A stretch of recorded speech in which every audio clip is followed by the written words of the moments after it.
You wanted the best. You've got the best podcast, the hottest podcast in the world. The Chris Voss Show, the preeminent podcast with guests so smart you may experience serious brain bleed. The CEOs, authors, thought leaders, visionaries, and motivators. Get ready. Strap yourself in. Keep your hands, arms, and legs inside the vehicle at all times, because you're about to go on a monster education roller coaster with your brain. Now, here's your host, Chris Voss.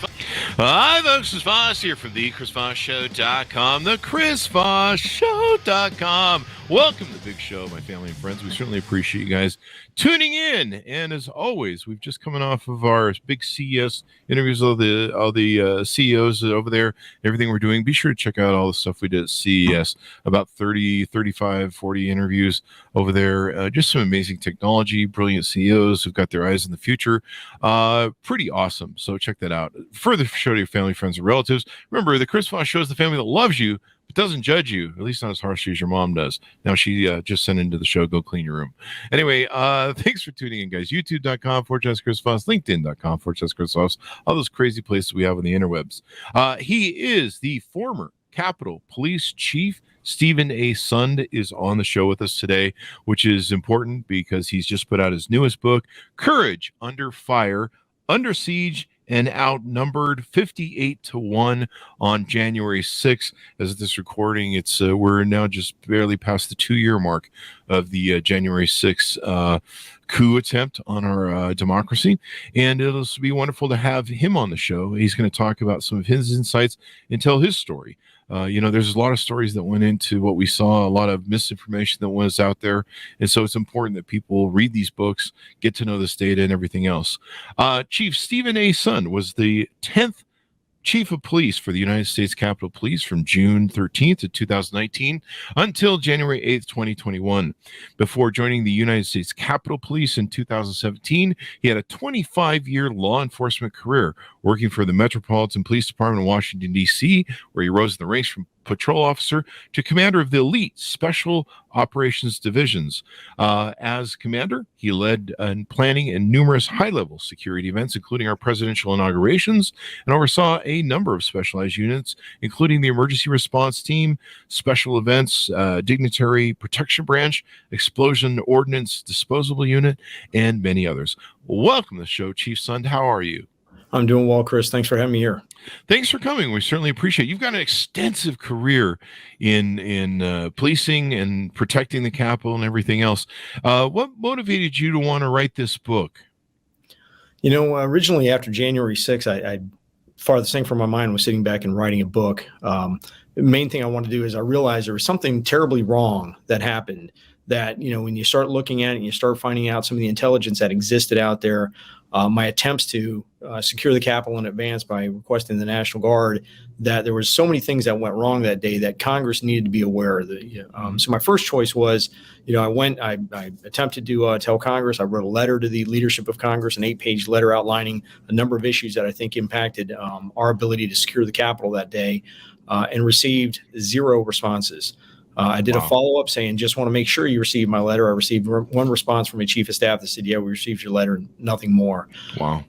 People don't realize when they finally held their first hearings on the Senate for the joint session, for the combined committees, they didn't want me to testify.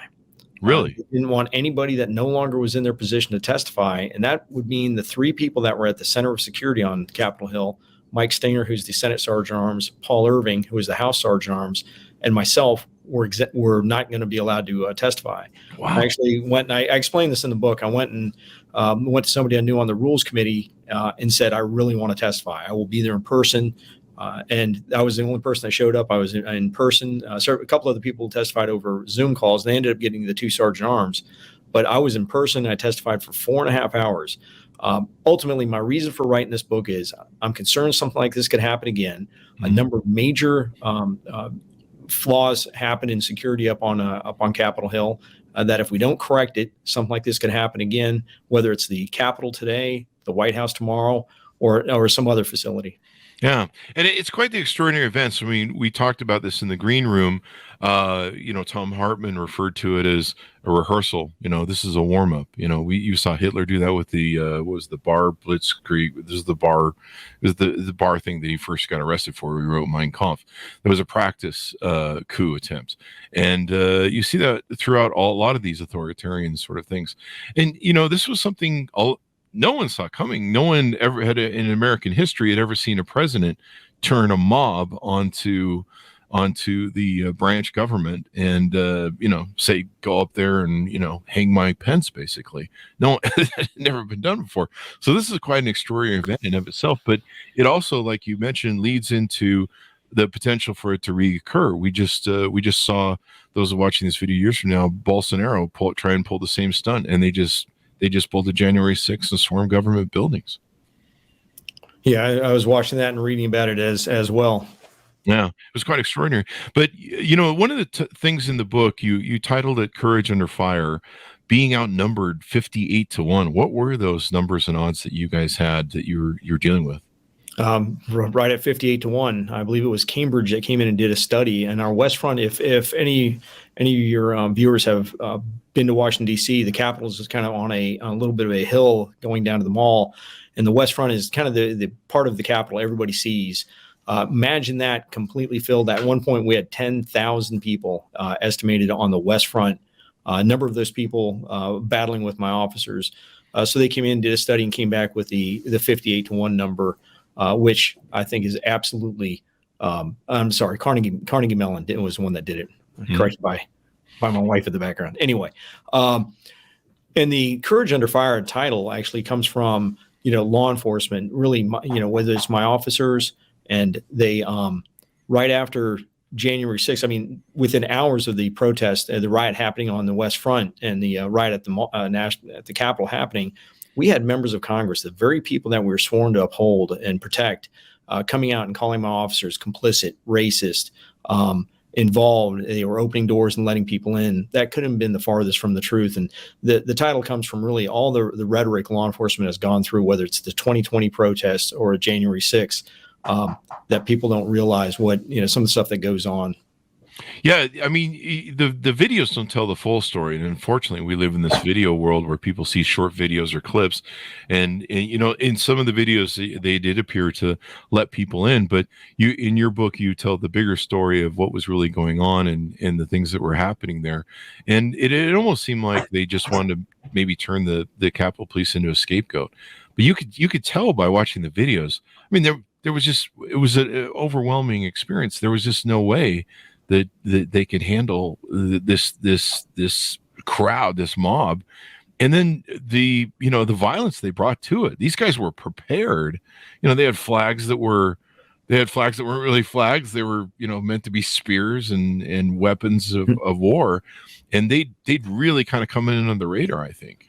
Yeah, you're absolutely right, Chris. And one of the things I talk about in the book is they came, and now the intelligence shows that they did surveillance on our facility. Mm-hmm. They knew some of our entry points. They knew the number of officers I had at the entry points. Critical information that definitely shows they did some pre-attack surveillance. But also, what concerns me is we have cameras that are mounted up on post walls that you really can't get to. These people came with grappling gear to actually grab the cameras and pull them down. Jesus. We had officers that actually were able to go out and watch some of this, and they had secure communications, they had climbing equipment to come up some of our walls, the way they're built. So I think definitely there was some in that group that absolutely came prepared. And you're absolutely right. No one expected something like that in this kind of a demonstration. And I've never seen something turn so violent so quickly. When that group approached our West Front at 12:53 p.m., I was amazed at how quickly. I've handled numerous demonstrations in my career, how quickly that turned into a violent melee. Yeah, definitely one of the darkest points in our history. You might be able to call it the darkest. I mean, hi, folks, Chris Voss here with a little station break. Hope you're enjoying the show so far. We'll resume here in a second.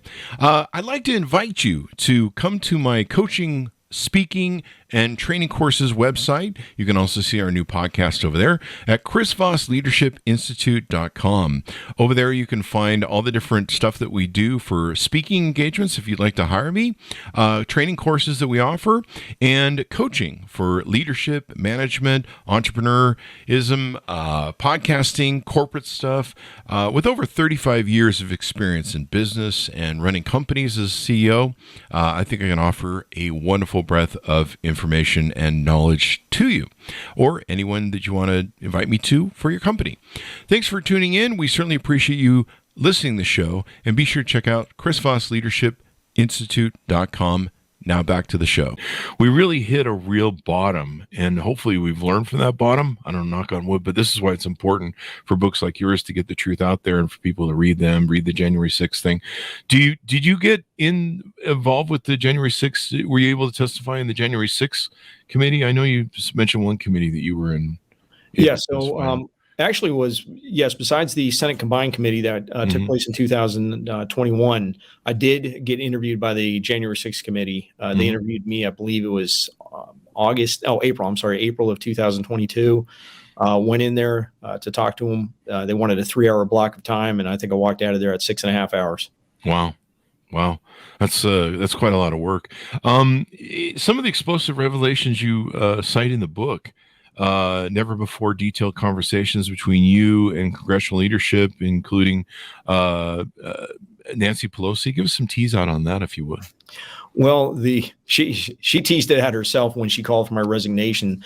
Sadly, I'd gotten a little heads up, about a 2-minute heads up, that she was getting ready to go on national TV and call for my resignation. Wow. I was in a meeting. I was briefing another member of Congress, and this is all described in the book. So I come out. I'm told she's going to go on national TV, call for my resignation. I had a split second to call my wife, give her a quick heads up. Wow. And then she went on national TV and said there was a failure to leadership at the top, and she was calling for my resignation. But then what really struck me was when she said, besides, I haven't even spoke to him since this occurred. I spoke to her 3 times. And it's clearly outlined, because I got a number of pretty interesting phone calls that day. Wow. One being from the White House, but Mike Pence called me several times, Vice President Pence. And the first 2 times I was just way too busy bringing in resources. People don't realize when I was up there, I've got lots of relationships throughout Washington, D.C. law enforcement. And while we were waiting for the Capitol Police Board, and I'm sure we'll get into that here in a minute, to make a decision to allow me to bring in federal resources, I was already calling in the cavalry. I was calling in all the law enforcement. So I was bringing 17 law enforcement agencies and 1,700 officers to help us turn the tide. But needless to say, when I got a chance to go over and brief Mike Pence right around 5:35 p.m., when I finally felt, we were at a point where I could step away from the command center, he put me on a telephone on his phone call, called Speaker Pelosi, and had me brief her. That was call number 1. Within an hour, I had a second call with her where she called to ask me some questions about what I talked to Vice President Pence about. And then the third time was probably about a half an hour after that, the second call. And it was when I briefed all the leadership that was at a secure facility off site. So 3 critical times, and she seemed to forget about those. And what bothered me about her going on national TV and saying that she's a speaker, she can call for whoever's resignation is, that she wants, but one, she didn't know the facts of what happened that day. And any law enforcement officer is going to tell you what you hear in the first 24 hours, stand by, it's probably going to change. And 2, she painted me as callous, disrespectful, and possibly even involved by saying I didn't even talk to her. Wow. That's some cold stuff, man. I mean, she's a savage politician. And I got the feeling, because I'm like, why are we asking for people to resign now? Why are we there needs to be an investigation of what went on? Because I mean, I knew something was going to go on. We had Peter Strzok on the show months before talking about his book, and someone had made a comment on one of our YouTube videos that we're going to fix everything with violence, to something to that effect, on January 6th. Someone made a comment on this thing. These people knew what they were planning to do. And since then, we've had so much come out and found out so many different things. One thing you have in the book is another teaser, is you have, as an explosive revelation, never before heard accounting of a call from the White House to yourself during the attack. That's got to be interesting. It's interesting, and yeah, I definitely want to leave that a little intact. But the sense is this: in Washington D.C., especially when I was with the Washington D.C. Police Department and the Capitol, and especially when I was the commander of Special Operation Division, you'd get a chance to talk to some pretty important people from pretty important facilities. And oftentimes, when these calls come in, they're odd sequence of numbers. When you look down and go, this is most likely going to be someplace important or more important, somebody very important. I looked down, I saw this odd series of numbers come in, and I said, this is one of those calls. And when I picked it up and they said, this is the White House switchboard calling, my first thought was, this is probably the commander-in-chief call. Mm-hmm. And was it? I don't know if I... If you want to tease it out, people got to buy the book. So that's what we're here to do. To be honest with you, I didn't write this just to sell books. So I'm happy to tell you how it went. I wrote this, and you'll pick it up when you read through the book. I took painstaking efforts to write this in an apolitical, unbiased fashion, because if we paint it with a political brush, people are going to walk away and immediately one side or the other is going to discredit everything that's said. And trust me, this comes from 29 and a half years of law enforcement experience, everything from catching homicide suspects to handling the Pope's visit. And I don't want to see that happen. It actually turned out to be Mike Pence calling through the switchboard to talk to me. Yeah. Wow. That's pretty amazing. But still, I mean, I'm not, that's still not bad.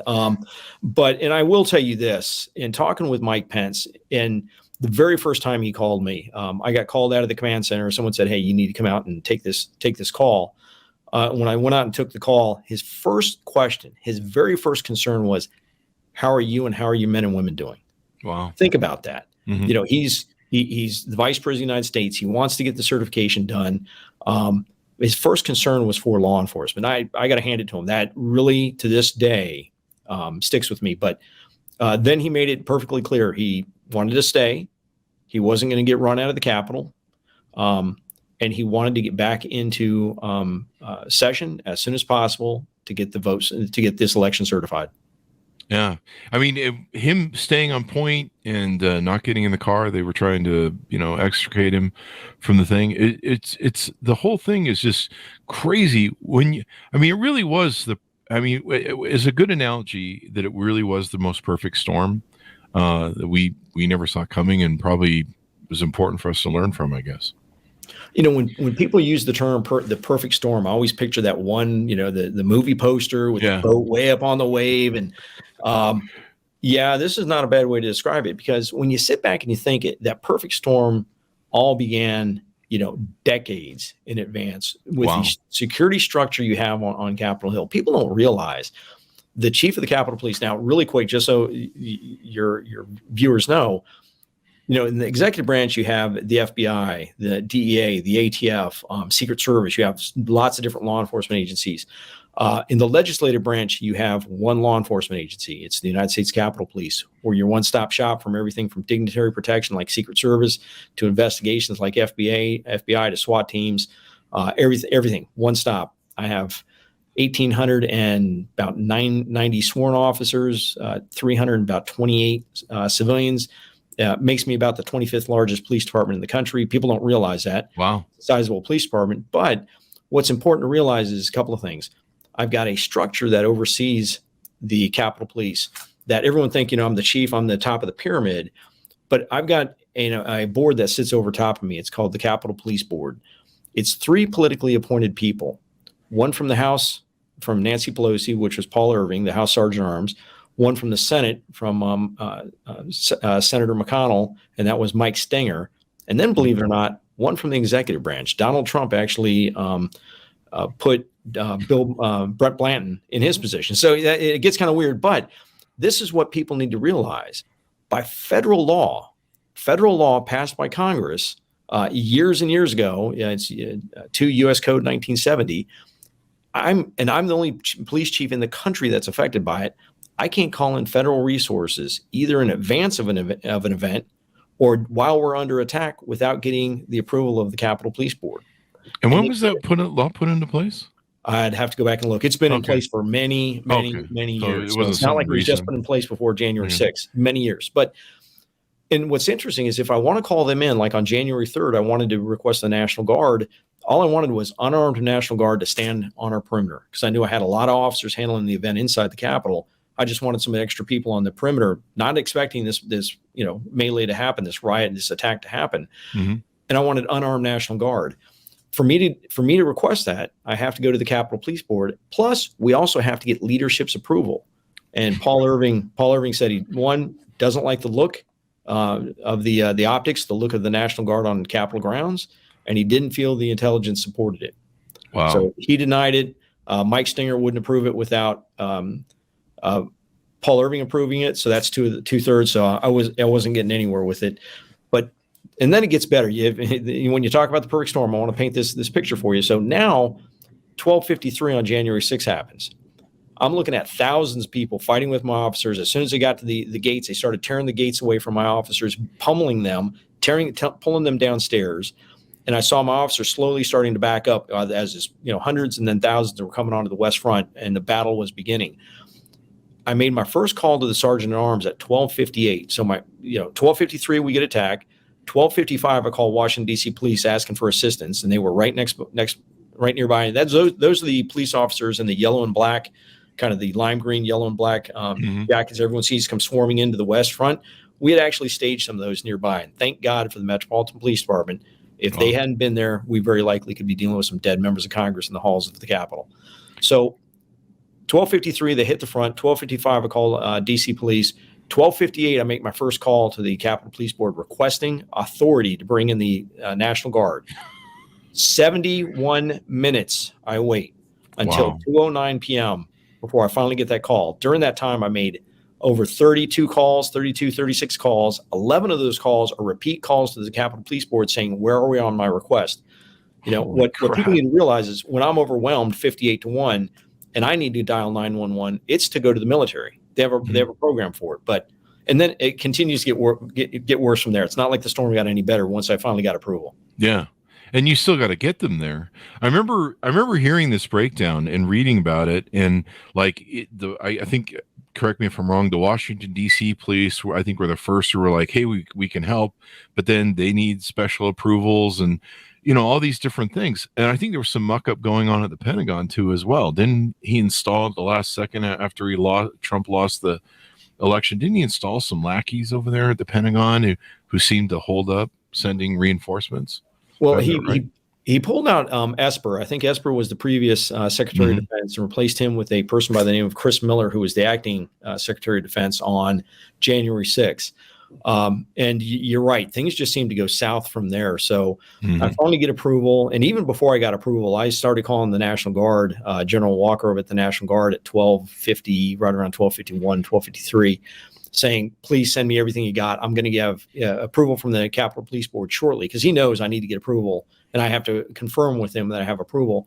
But I said, please start everything you got. I need whatever assistance you can give. And picture me, I'm in the command center looking at this screen, probably six, 8 video screens in front of me of people just pummeling my officers. I've got people on the west front, people on the east front now, all fighting. I finally got approval to bring in the National Guard. And I'm talking to the Capitol Police Board. I've talked to the National Guard over at the DC Armory. And then I get a notice to call the Pentagon, to get on this call with the Pentagon at 2:34. At 2:34, I get on the phone, and it's Lieutenant General Piat, and I've got the mayor of the District of Columbia on the phone, her chief of staff, the chief of Metropolitan Police Department, Robert Conti, and then a bunch of military brass. And they're asking me if I need National Guard. Now, mind you, they're in the Pentagon, and I guarantee you every one of those Pentagon offices has a large screen TV showing the exact same melee I'm seeing. And their command center actually has our radio in it. So they're hearing the cries for help. They ask, are you asking for the National Guard? I said, yes, this is an urgent request for the National Guard. I need any assistance you can send me right now. And this guy by the name of Lieutenant General Piat is on the phone. And he's telling me, and it's very similar to what Paul Irving had told me, I don't like the look of the National Guard on Capitol Hill. Oh my God. Have you seen the TVs? Yeah. I'm like, do you like what you see any better? So again, I said, I need him. I need assistance right now. I'm begging. I mean, they literally said he was begging for assistance for his men and women. Wow. So he said, I'd much rather relieve some of your officers on traffic posts so you can put your officers in the fight. I said, I don't have that. I have every officer in the fight. Jesus. I need assistance now. And he kept going back to that. I said, that's not an option. That's not an option. And finally, He says, and I'll never forget these words. He says, "My recommendation is not to support your request." Wow. And I'm looking at this, and this is the military that's saying it to me. Robert Conti, the chief of Metropolitan Police Department, goes, "Hold on a sec. You're denying the chief of the Capitol Police assistance right now? Steve, do you need the National Guard?" I said, "Absolutely. I need them. It's urgent. I need them now as quick as possible." And he said, "I'm not saying I'm denying them. I just would rather, relieve your officers on traffic posts." I'm like, here we are. We're in this circle. And I'm like, that I don't have that option. I need you guys now. So this goes on for a number of minutes. And then at 2:44 p.m., I hear over the radio, "Shots fired" in the county. And that infuriated me. And you'll read about what I ended up saying to the Pentagon before I hung up the phone. But needless to say, I hung up the phone not knowing if any assistance was coming. Jesus. I had gone. I had FBI coming, I had ATF coming. I had, police all the way from New Jersey State Police coming. And you know what? They got there before the DC National Guard got there. That is insane. Which is insane. But yeah, when you talk about the perfect storm, that was it. And what the kicker is, Chris? Mm-hmm. They finally get there at 5:40. We swear in the first number, 150 National Guard. I have to swear them in as special police officers. So I have it all set up. I have them where to go, how we're going to deploy them, who's going to swear them in, because I have to, by law, I have to swear them in as special police officers so they have authority on Capitol grounds. We swear them in. The fighting's over. We've already established the perimeter. And you know what they do? They line up and take a picture with the Capitol in the background. The very optics that they said they didn't want to see. I'm not, I'm not kidding. Wow. It seems ironic that you should be, I don't know if irony is the right word, but you should be the one that they asked to resign. All these guys should have been taken out of their jobs. That was what was going on. Well, when you look at it, there actually was an effort for Lieutenant General Piat to be promoted. But a Colonel Earl Matthews within his command, who was on the phone with me, wrote a 32-page letter. It's actually available online, and I referenced it in my book, calling Piat an absolute liar. He lied about everything he said that I had said in the call. So he put his career on the line, but they ended up bypassing him for his promotion. But this is the crazy thing, and I reference all the documents. When it comes to defense support for civil authority, which is a program, I'm not stupid. I've actually been asked to teach it for the Department of Defense. They may not realize that, but they're about to find out. So I know what I'm talking about. There's a policy out there, and they didn't follow their policy. They didn't do exactly what they're supposed to do. And you know what the kicker is? The Department of Defense Inspector General did a complete investigation and said their response was appropriate. Wow. Yeah. Let me guess who appointed them. Do you feel that some of that was intent coming from the White House to not send in the Pentagon? It seemed like I was really disturbed when Trump appointed those people to the Pentagon and relieved Esper at the last second. You're like, you've just got days left. Like, why are you bothering? And a lot of journalists were really worried about it. Do you feel like that was intentional? So I talk about a number of things that I think contributed and were behind why there was some of the delay. And I believe, I'm just trying to remember, I think Chris Miller may have been like his fourth Secretary of Defense. Yeah. When you think about it. But I do talk about why there was definitely absolutely an intentional delay and prevention of the National Guard from getting in the fight. There's no doubt. There's no qualms about that. Chris Miller came and he testified, and he even said, there's no way I was going to put National Guard east of 9th Street, which means they'd stay up by the White House. And people need to realize there was 150 National Guard with all their equipment within eyesight of the Capitol. That's the crazy thing. So he said, and he testified, he wasn't putting them anywhere east of 9th Street because there was a lot of concern that the president may invoke the Insurrection Act and try and deploy the military and actually seize the Capitol. Yeah, I mean that was the some of the stuff we see on January 6th. They planned this for a long time. This was planned. This is planned going to our highest. I mean, I'm just citing January 6th people. This is planned. The intent for there to be something that would happen, a politician to be killed, and then he could evoke the martial law basically and seize power. And which isn't, I mean, this has been done before a million times in autocratic fascist governments. It's as old as time. And so they're just looking to create an event where they can seize martial law and throw everything over and take over. So it's really interesting, everything that goes into it. And more and more people need to read the details and understand what went into this. You give an expose in the book of a critical intelligence military failure surrounding January 6th. Like I said, it just boggles my mind that there's so many different things that it's so hard for you to call for help. I mean, this is the people's house. This is these centers, everything else. I mean, they're protected by, a shield where airplanes can't fly them and everything else. We have all these different backup firms, I'm sure, from 9/11. But yet the police chief can't call in, backup. That's crazy. Yeah, I have to agree with you. I mean, like I said, I came here with 29 and a half years of experience. Well, right when I left, but I've got a lot of experience. You brought me in to be a chief. Let me do my job. Don't put a political structure over top of me that, these people have trouble even handling votes, let alone, they want to tell me how to do security. I think they need to just focus on, what they need to do in politics and let me focus on security. And that's what they need to do. And to be honest, they changed one part of that law that I told you about. The law that says in an emergency, I have to go to the Capitol Police Board. December 2021, Congress passed the law, and President Biden signed it into law that says the chief now, without having to go to the Capitol Police Board, can call in federal resources, which is good. Hats off to him, step in the right direction. Mm-hmm. But in true Washington, D.C. fashion, a lot of people need to read one of the last lines in the law. It's revocable by leadership.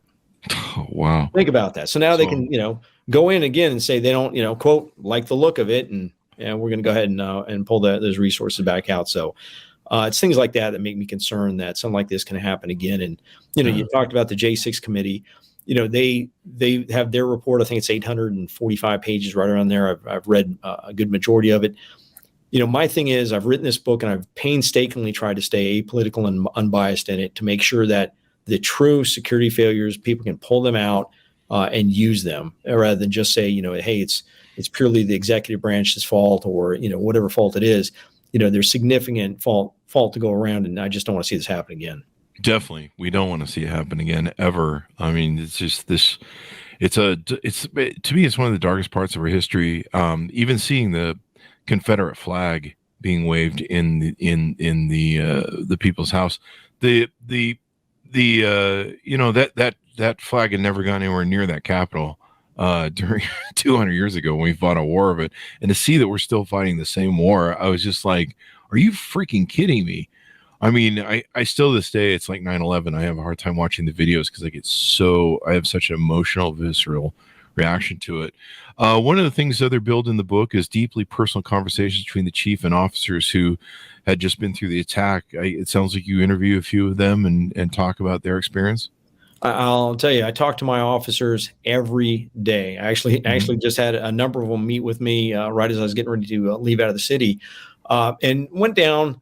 I'll go down every once in a while during holidays, things like that, to meet up with them. I truly love the men and women of the Capitol Police.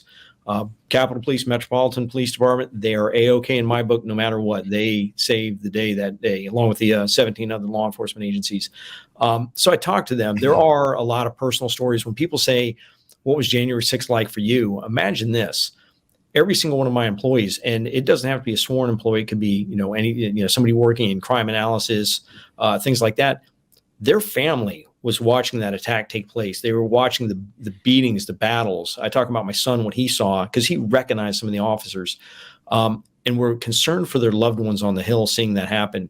I talked to officers on January 6th for the 2-year anniversary, and one thing they tell me is, it's tough to watch the video. It still is very tough. It's tough for me to watch the video because it's sad what my men and women went through. I feel so bad for what they went through, that they turn to me and they say, you know what? I just want January 7th to come. Mm-hmm. Yeah, it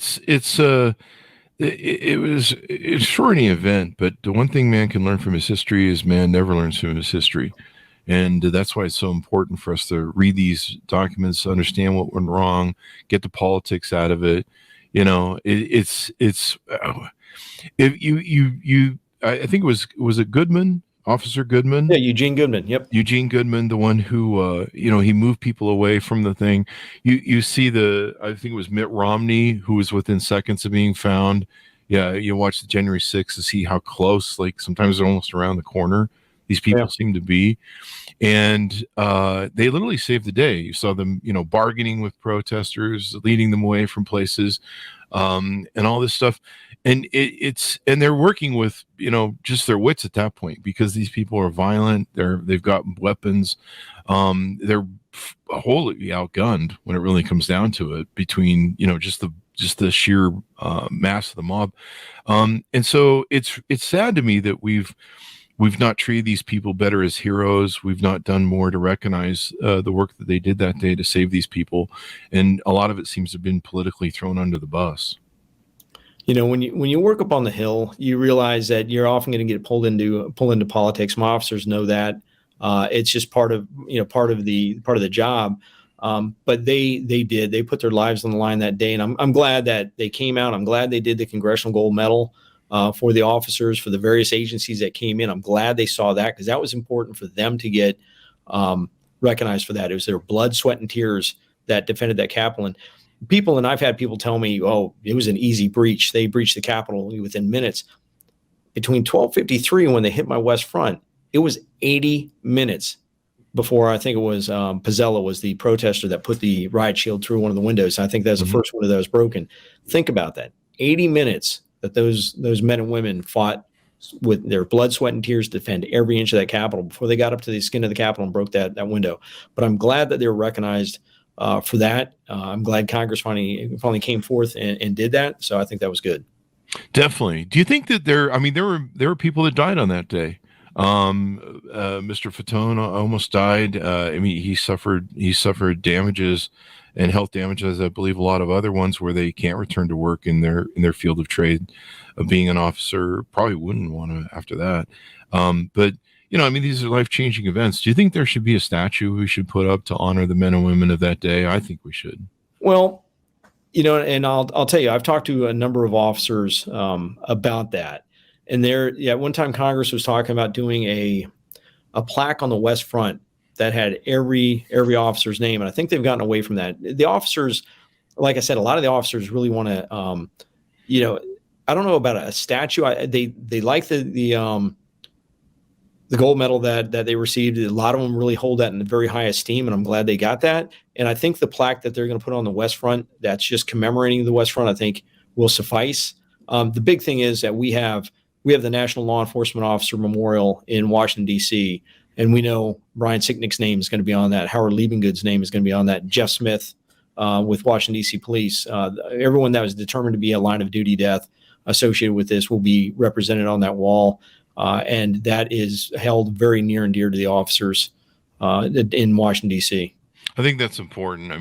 We need to memorialize this. You see the Bolsonaro thing. It's just, this is how fascist and authoritarian things happen. And if we don't put our foot down, we don't hold people accountable, then people will be like, well, we can do this next time. And whatever the case may be, the people behind this, their stories are so important, and the facts are important too, because even now you'll see these guys that go out and do interviews at rallies, and they'll find people that they have all sorts of misinformation they're still pumping and sharing. So it's great that they have your book that's out there as a document to this, so that the truth can be told and hopefully set us free, I guess. Yeah, and I'm happy about that, because I've received dozens of contacts, texts, emails, of officers just saying, we really appreciate the fact that someone's actually put a voice to, giving us a voice, and that we're actually hearing stuff. We knew some of the stuff that you went through, and now we're reading it.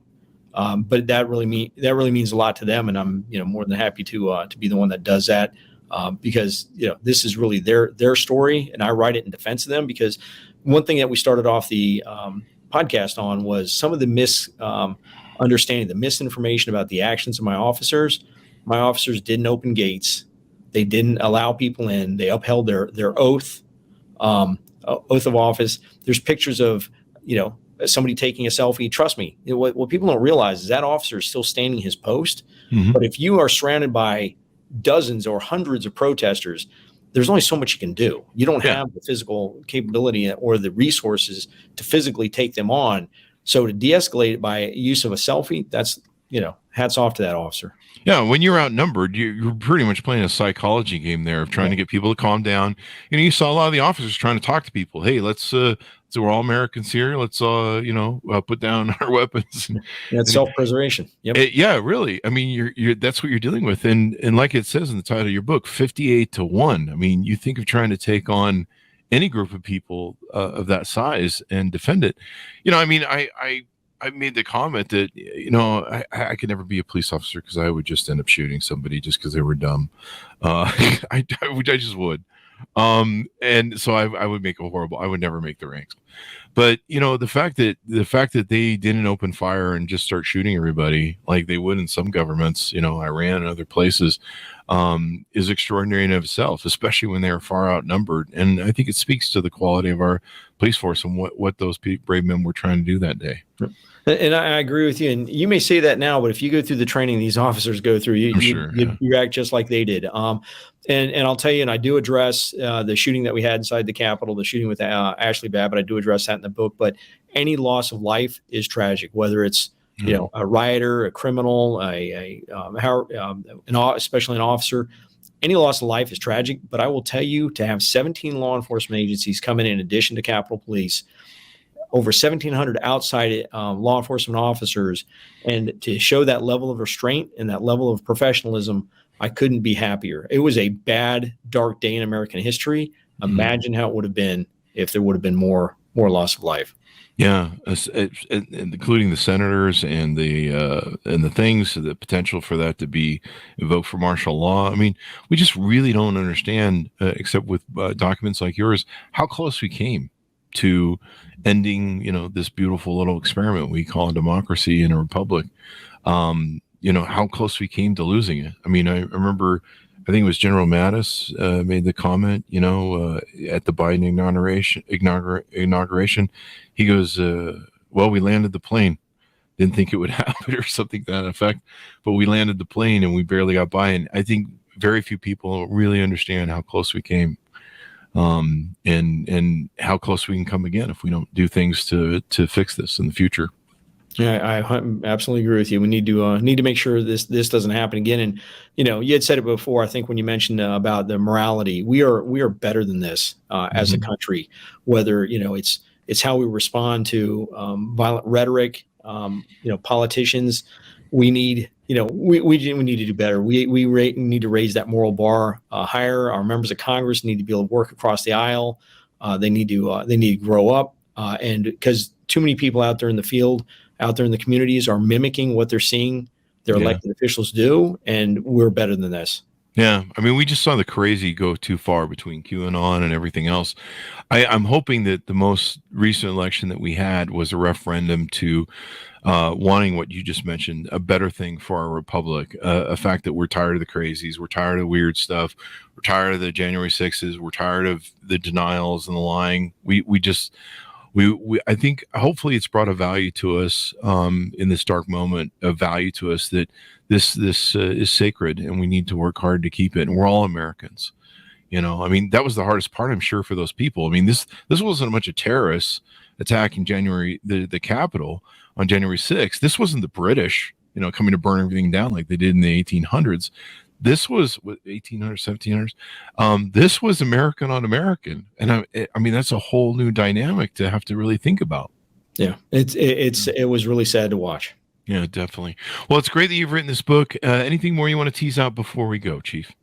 It's interesting. We haven't even gotten into the intelligence aspect. There's a lot of intelligence, and I do talk about how the intelligence for January 6th was handled differently. I've worked in Washington, D.C. for a long time with a lot of different events with various threat streams that were much less now that are realized than this had, that the FBI, DHS would have handled a whole lot different. But I do talk about that. But I try and lay this out as concise as I can so people can understand kind of the structure of the Capitol Police, how it works, or sometimes doesn't work.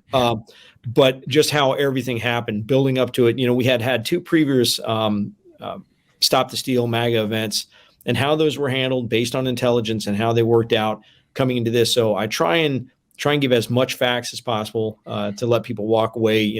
Many were going to walk away scratching their head going, I can't believe our government's this dysfunctional, but it gives them all the ammunition they need to try and fix this. Yeah. I mean, we saw that after 9/11. None of the bureaus were talking to each other. Everyone was kind of siloing their own data and information. And they say it's one of the things that may have helped, 9/11 go down, because people weren't sharing information. Everyone was like, well, this is our little secret over here.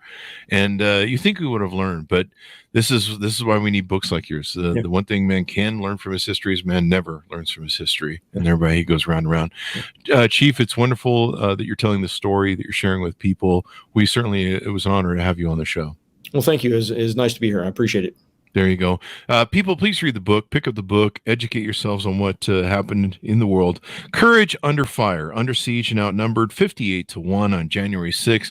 And we need to remember and revere the people that were not only lost in that day, but the people who gave their health and their lives. I mean, some of them can't return to work. This was something that changed the lives of many of these people, and they gave with their blood, sweat, and tears.